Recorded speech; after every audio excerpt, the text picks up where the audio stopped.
من از سال اگه بخوام آماتوریشو بخوام حساب کنم از سال 1985 داشتم طراحی خودرو انجام میدادم. نزدیک فکر میکنم 20 خورده یا 30 سال میشه. چقدر میشه؟ 31 سال. نزدیک 30 سال میشه که من دارم طراحی خودرو رو انجام میدم.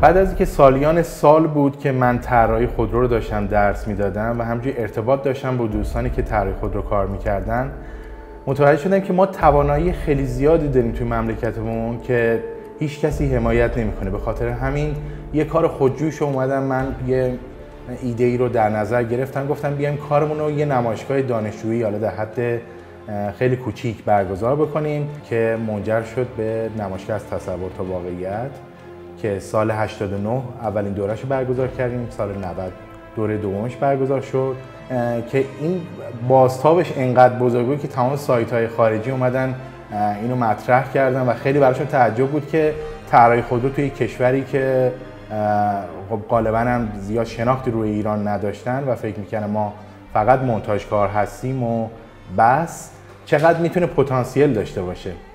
به خاطر همین اومدیم دور هم جمع شدیم. تو سایت کاربای دیزاین هم این مطرح شد. من قبلش هماهنگی‌های کامل کرده بودم.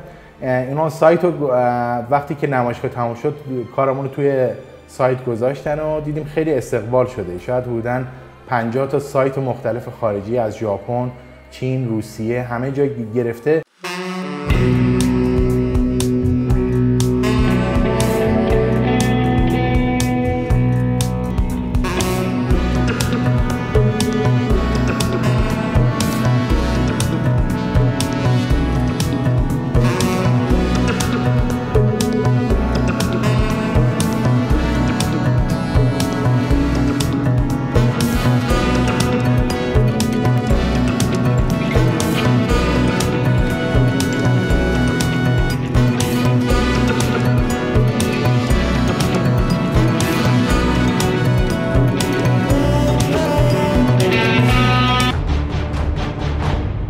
ما به صورت خودجوش تمام شرکت‌های خودروسازی داخل ایران رو دعوت کردیم که انتظار داشتیم حداقل یک نفر از لااقل بخش طراحیشون بیاد اونجا کارا رو ببینه و نظر بده، نظر کارشناسی بده.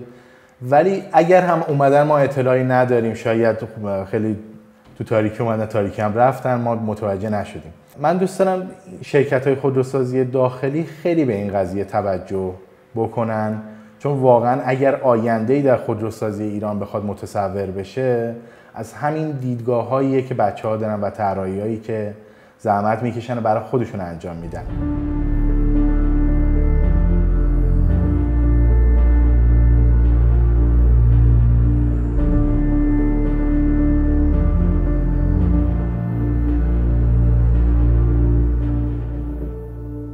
معمولاً طراحی به این صورت نیست که یه پلتفرمی رو برن از خارج بیارن، این پلتفرم رو میان تو همون کشور طراحی میکنن، اهمیت قائل میشن برای ایده هایی که بچه‌ها طراحی میکنن و همین باعث میشه که یه صنعت شکوفا بشه، مثل صنعت خودروسازی تو کشور صنعتی که مطرح هستن. به خاطر همین این اهمیت هست که اگر من یک صنعتگری بودم که میخواستم سرمایه گذاری کنم تو این قضیه، با پتانسیلی که تو ایران وجود داره خیلی راحت میتونستم تو این قضیه سرمایه گذاری کنم و جوابم بگیرم، چون به این باور رسیدم که این توانایی رو ما تو ایران داریم. ولی متاسفانه صنعتگرای ما الان چه شاخه آدمایی هستن؟ آدمایی هستن که میرن راحت چین، یه پلتفرمی رو میارن، یه آرمی رو ریوج میکنن و تموم شد و رفت. آیا این واقعا نیاز جامعه رو برطرف میکنه؟ آیا صنعت واقعا دست کشور خودمونه یا دست چین و فرانسه است؟